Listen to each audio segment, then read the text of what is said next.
আজকের টপিকটা হচ্ছে রেট মনোটোনিক শিডিউলিং বা আরএমএস। তো রেট মনোটোনিক শিডিউলিং বা আরএমএস হচ্ছে একটা রিয়েল টাইম অপারেটিং সিস্টেমের স্ট্যাটিক প্রায়োরিটি শিডিউলিং অ্যালগোরিদম।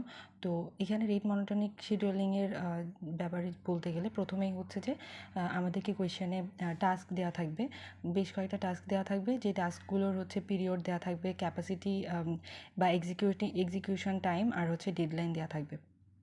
তো আমরা একটা এক্সাম্পলের মাধ্যমে টাস্ক, পিরিয়ড, ক্যাপাসিটি এবং ডেডলাইন এগুলো দেখব। যদি কোনো কোয়েশনে ডেডলাইন দেওয়া না থাকে সেই ক্ষেত্রে পিরিয়ডের যে ভ্যালু সেটাই আমরা ডেডলাইন হিসেবে ধরে নিব। তো এখন হচ্ছে আমরা একটা এক্সাম্পলের মাধ্যমে হচ্ছে এই বিষয়গুলো জানি, যে এই টার্মগুলো সম্পর্কে আইডিয়া নেই।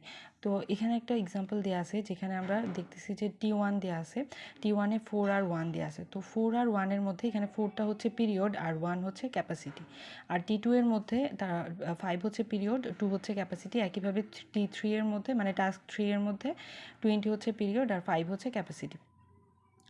তো এখন আমরা 3টা টাস্কের জন্য পিরিয়ড এবং ক্যাপাসিটি পেয়ে গেছি।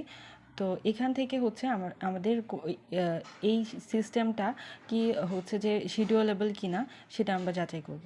তো এই শিডিউলেবল কিনা, কোনো একটা সিস্টেম শিডিউলেবল কিনা সেটা যাচাই করার জন্য আমাদের দুইটা টেস্টের মাধ্যমে আমরা করতে পারি। একটা হচ্ছে ইউটিলাইজেশন টেস্ট আর একটা হচ্ছে টাইমলাইন সিমুলেশন, যেটা আমরা গ্যান্ট চার্টের মাধ্যমে করি। তো ইউটিলাইজেশন টেস্ট আমরা পরে দেখব, ফার্স্টে হচ্ছে আমরা টাইমলাইন সিমুলেশনটা দেখি। তো টাইমলাইন সিমুলেশন করার ক্ষেত্রে প্রথমেই যেটা আমাদেরকে দেখতে হবে তো সেটা হচ্ছে যে আমাদেরকে যে পিরিয়ডগুলো দেওয়া থাকবে সেই পিরিয়ডগুলোর এলসিএম বের করতে হবে, যাতে করে আমরা বুঝতে পারি যে আমাদের যেই চার্টটা আছে সেই চার্টটা কতটুকু পর্যন্ত আমাদেরকে ড্র করতে হবে। তো আমাদেরকে এখানে পিরিয়ড টাস্ক 1-এর জন্য 4 দেওয়া আছে, টাস্ক 2-এর জন্য 5 এবং টাস্ক 3-এর জন্য 20 দেওয়া আছে। 4, 5 এবং 20-র এলসিএম বের করলে আমাদের আসবে হচ্ছে 20। প্রথমে হচ্ছে এলসিএম বের করব, এলসিএম বের করে গ্রাফ চার্টে গ্যান্ট চার্টে হচ্ছে আমরা সেই পর্যন্ত যাব। এরপর হচ্ছে যে আমাদের প্রায়োরিটি বের করতে হবে যে 3টা টাস্কের মধ্যে কোনটার প্রায়োরিটি কত। তো আমরা প্রায়োরিটি বের করার জন্য প্রথমেই হচ্ছে আমাদেরকে দেখতে হবে যে যেই টাস্কটার পিরিয়ড সব থেকে কম সেটার প্রায়োরিটি সব থেকে বেশি। যে আমরা এখানে লিখে রাখছি যে যেইটার পিরিয়ড সব থেকে কম সেটার প্রায়োরিটি হচ্ছে সব থেকে বেশি। তো এই ক্ষেত্রে আমাদের টাস্ক 1-এর প্রায়োরিটি হচ্ছে সবথেকে কম, সবথেকে বেশি, কারণ হচ্ছে এখানে পিরিয়ড টাস্ক 1-এর পিরিয়ড হচ্ছে সবথেকে কম, তারপর টাস্ক 2, তারপর হচ্ছে টাস্ক 3। তো এই ক্ষেত্রে আমাদের প্রায়োরিটি হবে টাস্ক 1-এর বেশি, তারপর হচ্ছে টাস্ক 2, তারপর হচ্ছে টাস্ক 3। এখন যখন আমরা গ্যান্ট চার্টটা ড্র করব, গ্যান্ট চার্ট ড্র করার ক্ষেত্রে এখন আমাদেরকে যেটা করতে হবে, এখানে আমাদেরকে যে পিরিয়ডটা দেওয়া আছে আমাদেরকে মাথায় রাখতে হবে যে পিরিয়ডটা আমাদেরকে দেওয়া থাকবে সেই পিরিয়ডের, যেমন এখানে 4 টাস্ক 1-এর জন্য 4 দেওয়া আছে, তার মানে টাস্ক 1-এর জন্য 0 থেকে 4 পর্যন্ত আমাদের পিরিয়ড। এই পিরিয়ডের মধ্যে আমার একবারই হচ্ছে, যেহেতু ক্যাপাসিটি 1 দেওয়া, তো একবারই হচ্ছে টাস্ক 1 আসতে পারবে। তারপর টাস্ক 2-এর জন্য দেওয়া আছে, টাস্ক 2-এর জন্য 5 পর্যন্ত, তো এই 5 পর্যন্ত টাস্ক 2 দুইবারই আসতে পারবে। প্রথমে প্রায়োরিটির উপর বেস করে T1 আগে আসবে, এরপর হচ্ছে T2 আসবে।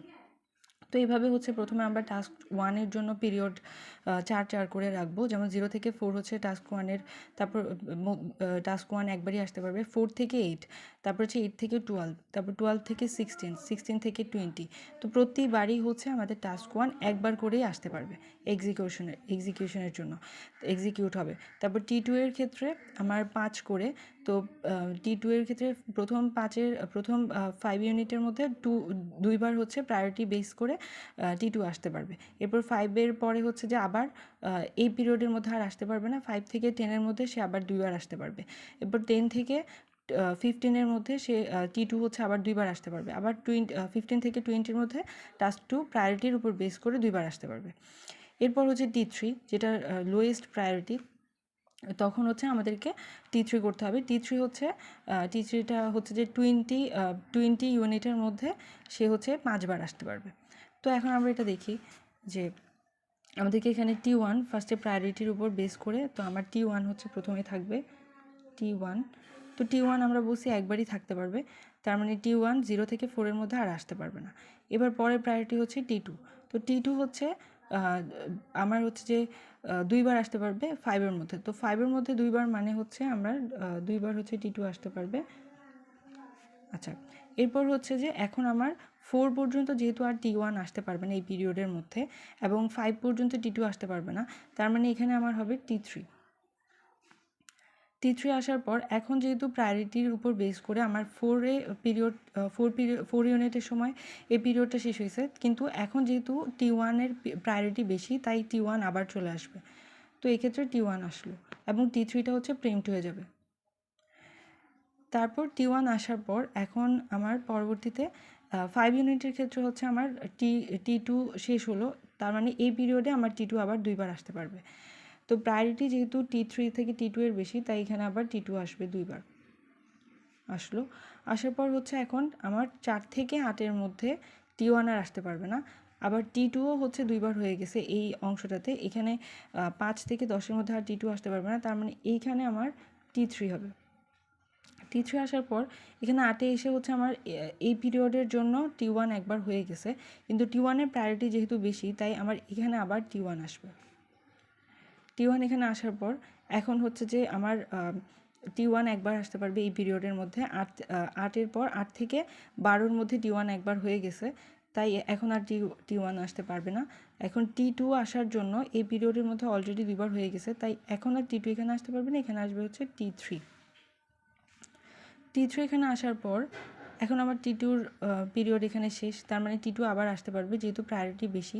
T3 প্রিম্পট হবে আর হচ্ছে T2 আসবে এখন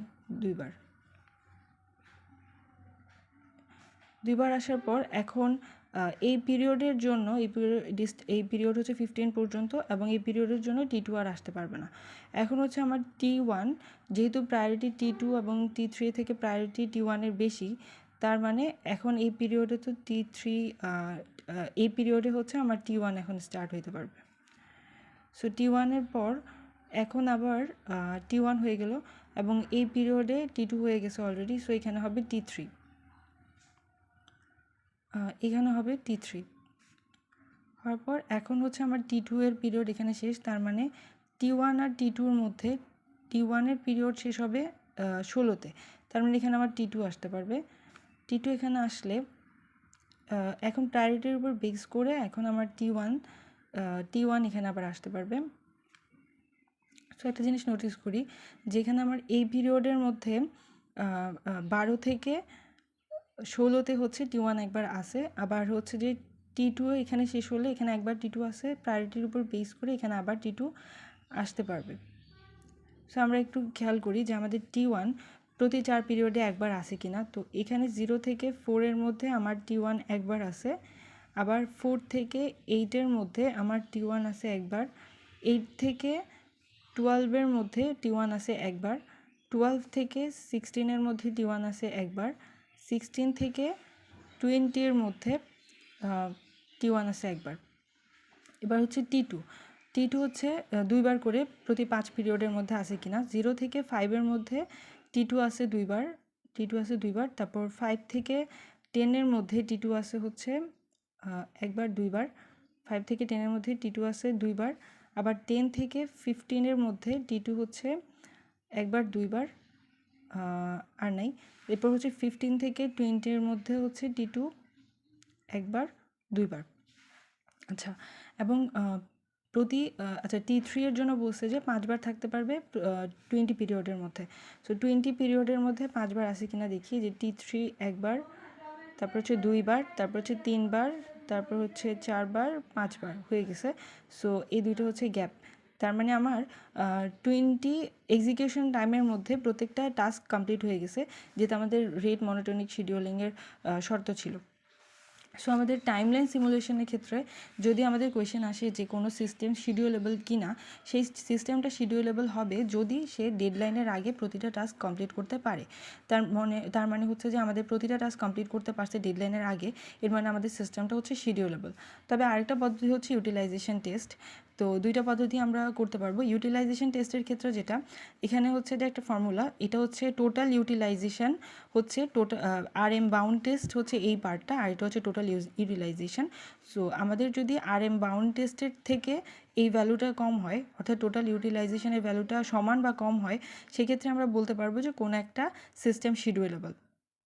অথবা কিছু এক্সেপশন কেস আছে, যেটা হচ্ছে আমরা লাস্টের দিকে দেখব। তো আমরা হচ্ছে কোনো একটা সিস্টেম আমরা আমাদের উপরের এক্সাম্পলটাই কি ইউটিলাইজেশন টেস্ট করে দেখব, তো এটা কি শিডিউলেবল কি না সেটা আমরা দেখব। তো এখন আমাদের টোটাল ইউটিলাইজেশন বের করার জন্য এখানে এনটা হচ্ছে আমাদের টোটাল টাস্ক। তো আমাদের টোটাল টাস্ক হচ্ছে 3টা।